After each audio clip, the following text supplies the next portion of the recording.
We are only hours away from witnessing a lunar eclipse. In Queensland, New South Wales, ACT, Victoria and Tasmania, the lunar eclipse will happen between 7:44 p.m. and 10:52 p.m. Australian Eastern Standard Time. A lunar eclipse occurs when the Earth's shadow blocks the sun's light, which otherwise reflects off the moon.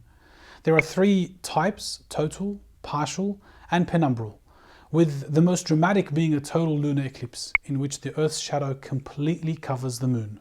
Everyone wants to know the time of the eclipse so we can prepare our binoculars, telescopes and cameras to witness this phenomenon of a total lunar eclipse. However, is that what we should be doing? During the time of the Prophet Muhammad ﷺ, a solar eclipse occurred. The Prophet made his way to the masjid and began to pray the eclipse prayer. After he finished the prayer, amongst the statements that the Prophet Muhammad ﷺ made was فَإِذَا رَأَيْتُمُوهُمَا فَصَلُّوا وَادْعُوا حَتَّى يَنْكَشِفَ مَا بِكُمْ.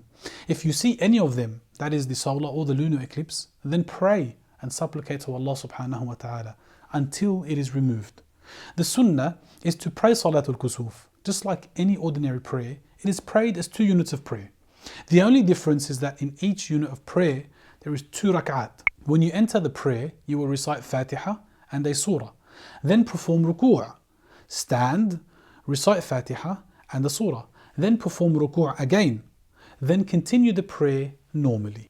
It is the sunnah that this prayer is prayed in congregation and that the Imam delivers a khutbah after the prayer.